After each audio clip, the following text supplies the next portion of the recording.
I believe that. Thank you. Very nice to meet you, Brian. I founded the J Weld Club and the J Weld Book Club. J. Wells. The reason it's called the J Weld Club Yes. because in order to join the club, Yes. there's a few conditions. Yes. You either have to be Jewish Yes. or you have to love Jews. Yes. And if you don't love Jews, you have to at least love me because I'm Jewish. That's great. You know, when we talk about time management, in reality, we're talking about life management. Life management, yes. It's time. After all, life. What is life? It's Yes. time. Yes. And what would a person not pay to get more life? Yes, exactly. You know, it's interesting. If you were the richest person in the world, I came across this, I read so much material on time management, and I still do. I could write another book on time management. I will, as a matter of fact, in the next 2 weeks. It will be completely different from this on time management. But what I said is, imagine you had worked all your life to become the richest person in the world, and you were worth billions and billions of dollars, and you found out that you had a fatal illness and that you were going to die within 24 hours. However, there was this special medicine, and if you took this special medicine, you would live 24 hours more than if you didn't take the medicine. You would get everything you had ever earned for that one day more. You get everything you'd ever earned for that one day more. That's how precious life is. And when you say that to somebody, oh wow. And yet, one of the great writers said that people think nothing of wasting the hours and days of their lives. And yet they always talk about important time management, but they think nothing about wasting the hours and days of their lives. And that's really important. If you told a person that a cosmic accident was going to happen today, if you told a person that a meteorite was going to destroy the entire Earth in 3 days, and you only had 3 days left, is how would you spend that last 3 days? Well, the first thing is you would want to spend it with the most important people in your life. And I said, then why aren't you spending it with the most important people in your life right now? I mean, if you had only a short time to live, you would realize what is more important than anything else. And let us say you had a year to live, or 10 years to live, and you had only a certain period of time. There's a wonderful question that they teach at Stanford. It says, imagine that you have $20 million cash, tax-free, in the bank, but you find that you only have 10 years to live. How would you spend your time? And in other words, you have all the money that you need to be financially free for the rest of your life, but you only have 10 years to live. How would you spend your time? Well, I spend my time doing this and I do that, and I quit this lousy job and I want to do that, and I stop putting this off, and so on. So it's when people start to see how valuable their time is and really think about it. And what I do is I encourage people to think about how valuable your life is. They change their lives. They leave my seminars and they quit their jobs. They walk away from a bad relationship. They change their health habits. They do all kinds of things. When they ask the question, what if you only had a short time left to live? So it's a great question. Great good thing to think about. Okay. I want to ask you, I created a course called How to Earn 7 Figures by Using Your Unique Talent. And one of the things I'm mentioning in the course, and I think that this is very much in line to what you were saying. Yes. Let's say the lifetime of the person is 100 years. Yes. And then you come to a doctor. It's exactly what you said before with the 24 hours. But let's say you come to the doctor when you're 80, the doctor tells you you're going to die unless, it's going to cost you your entire wealth to get 20 more years. Yes. He would give everything. He would give everything. So what is the difference between living to 80 and adding another 20 years than between living your younger years and then your older years that they call the golden years, the retirement age, and then right in the middle, you have like 20, 30, 40 years that you're dead because you do what you absolutely hate doing. Yes. Isn't that like living, dying, living again? Yeah, absolutely. Well, here's a wonderful idea that my friend Dan Sullivan is a coach, strategic coach, yeah. And he says, imagine that you're going to die at a certain time. What age are you going to die at? And he said, most people never ask themselves that question. What age are you going to die at? Well, let's say you're going to die at the age of 80, which is becoming more and more the common. Some people die older, some people die young. At the age of 80. Okay, so how would you like to feel at the age of 80? How would you like to feel at the age of 80? In health, fitness, weight, relationships. And you say, well, I'd like to feel this. I'd like to have that. I'd like to have lots of energy. I get up in the morning, everything else. Okay, so now how would you like to feel one day before that? When you are one day before the age of 80. And then how would you like to feel one day before that? And then work it all the way back to the present day. You ever heard this? And it's a wonderful idea. It's so that one day before you die, you would want to feel terrific about yourself. So now what you do is you work it all the way back to today. And what do you need to do today to feel wonderful about yourself? How would you organize your day? Why, I teach in my coaching program, I say that there's only 4 ways to change your life. You can do more of some things, and you can do less of other things. You can start doing something that you've not done before, or you can stop doing something altogether. And those are the only 4 ways you can change your life. And I've worked with 1,000 entrepreneurs, business owners over the years, and we've never found a different answer to that question. Is what would you do one of those 4 things? And so we say, well, number 1 is, what would you do more of? Well, you do more of those things that give you the best results, that make you the happiest, that make you more fulfilled, that give you the greatest joy. Of course, what would you do less of? Well, less of the things that you don't enjoy, that you don't like, and that are not that helpful to you, and so on. What would you start doing that you've never done before? Well, you've always meant to do this. What is it? What would you stop doing completely? Stop smoking, stop drinking, stop, eating desserts or anything else. What would you stop doing? And then have the discipline to just follow through on what you decided to do or not do. It's like when you don't live like this, it's like going around a dead person in a live body, so to speak. That's right. A lot of people look alive, but you start touching them, you don't feel any energy, you don't feel anything in them. Yes. If you ask, what is the highest form of life, the highest form of life of all? And the answer that I've come out to is to experience joy. It's to experience joy. And so you ask the question, and we've done seminars and we've worked with so many people, you ask the question, what gives you joy? What gives you the greatest joy in life?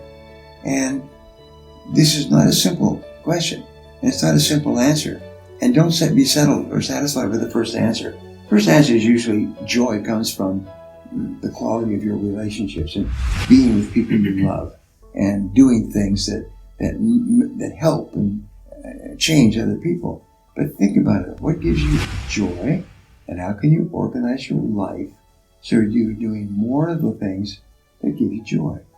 And then you organize your life around that. By the way, there's a piece of music, I believe it's by Mozart, called Ode to Joy. And it's one of the great pieces of music. You listen to it, and it does give you joy. Beautiful piece of music.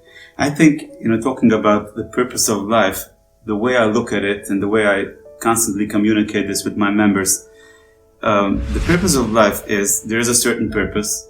And if you really want to know what the purpose in life is, just look what your unique talent is, because God gave you what you need to have to accomplish your purpose. Yes. And nothing gives you more joy than accomplishing your purpose. Yes. So it's basically starting with your finish line. Where do you want to get? Yes. And the same as you mentioned from Dan Sullivan, that you want to, the last day of your life and then look back. It's the same every morning. This day, as you mentioned, Brian, is a part of that life. Yes. So I want to know crystal clear in the morning, what is it that I have to accomplish by the end of today that I should be happy with my progress towards the bigger picture? Yes, that will give you joy. That will give me joy. That's a very important thing, is asking yourself all the time, what gives me joy? And then having the discipline to do only that. One of the things I learned in time management, which I teach, is what I call the law of 3. And it says basically in your work, there's only 3 things that you do that account for 90% of the value of everything that you do. And so your job is to identify them. And the way you do it is you make a list of everything you do in a week or a month. And then you ask yourself 3 magic questions. Magic question number 1, if I could only do one thing on this list all day long, which one activity would contribute the greatest value to my life? And put a circle around it. And usually that one jumps out at you.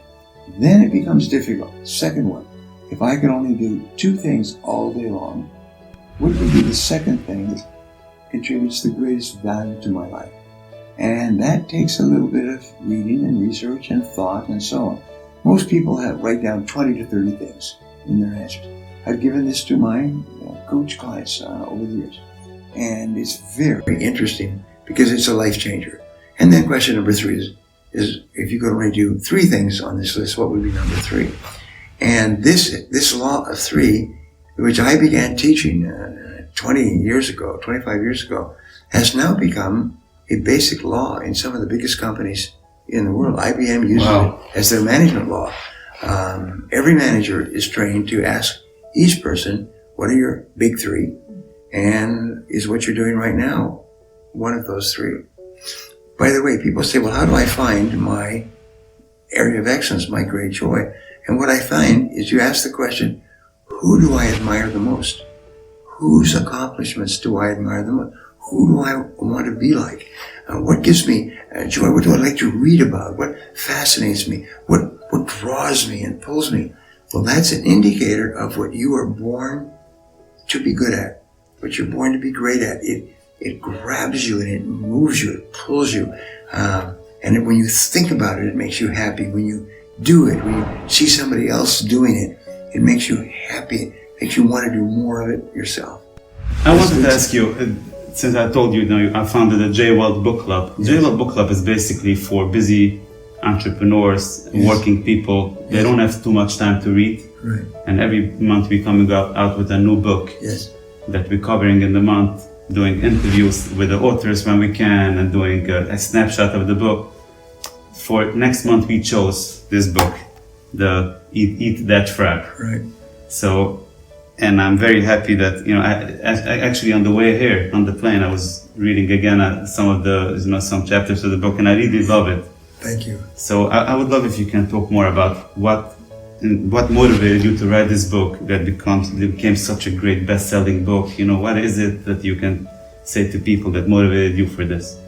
Well, I had mentioned in our conversations here that a major turning point in my life was when I had always thought that time management was like cooking or sports or travel. It was a subject. You read about it here, read about it there, and so on.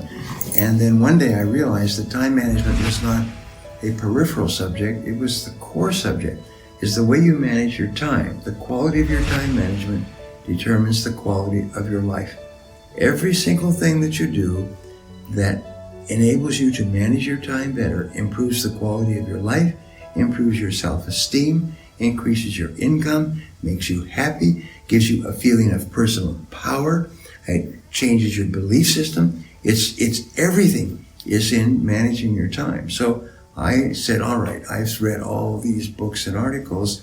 What are the most important things that I learned? And I just started to write them down. Some years ago, I came up with an idea. I call them my 21s. So I just took all the research that I had done over the years and I wrote down 21 ideas. And then I wrote out 21 chapters.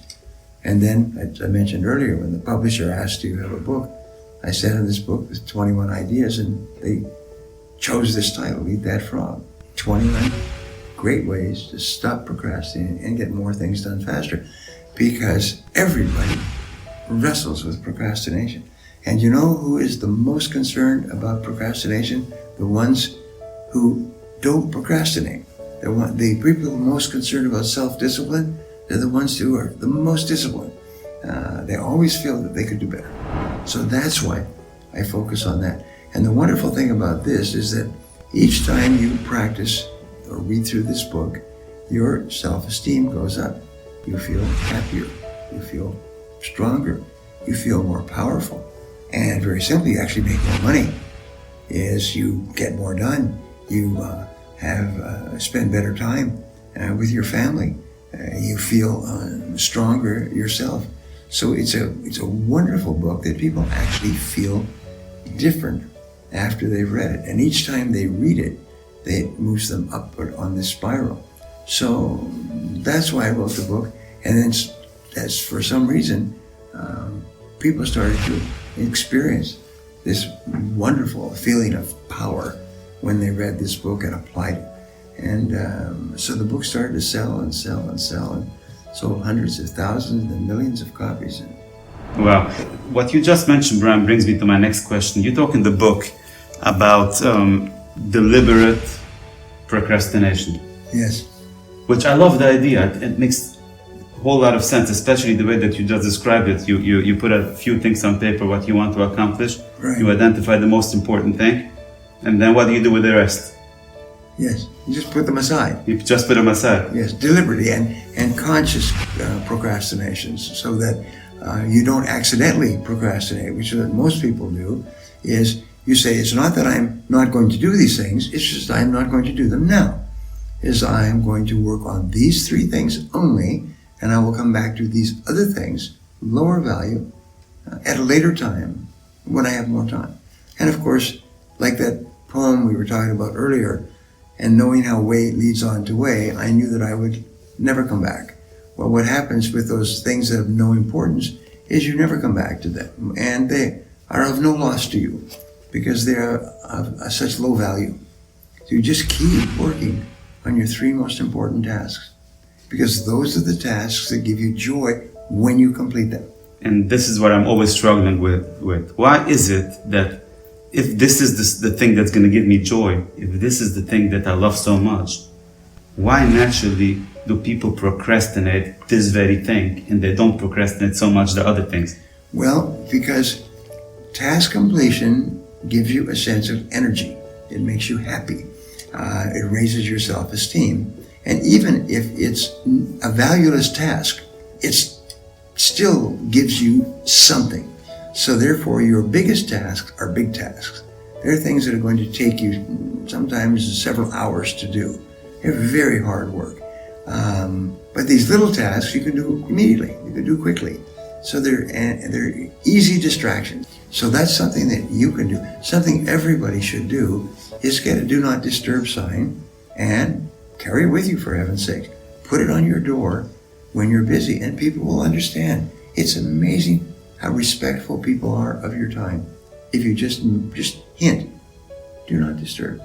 They won't disturb you. You can double your productivity working in an office environment if you just use a do not disturb sign. What you do is you must train everybody. You train people to recognize that you don't have time to waste time. People respect it when you respect your time. If you don't respect your time, then people actually think less of you. Right. So let me ask you, if there is one thing that people can take out of this book, only one thing, what do you want that to be?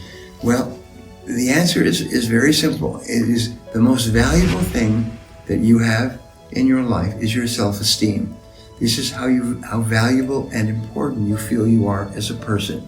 It's the source of all your energy. It's the source of your confidence. It's the source of your ability to stay with your goals. How much you like yourself and respect yourself is everything. And how much you like yourself and respect yourself is determined by how regularly you start and complete your most important tasks. And remember, in life, everything that you do affects your self-esteem. It raises or lowers your self-esteem. I used to do a speech called Everything Counts. Everything counts. Everything counts. Everything that you do causes you to like and respect yourself more or less.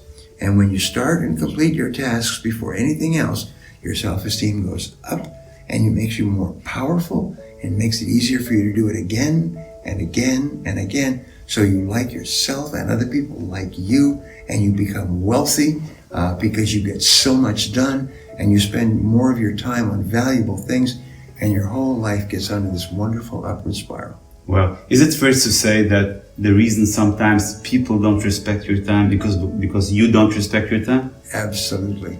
So I respect my time, people see the same thing. Absolutely. Respect yourself. Other people respect you more. Let me ask you some final questions, Brian.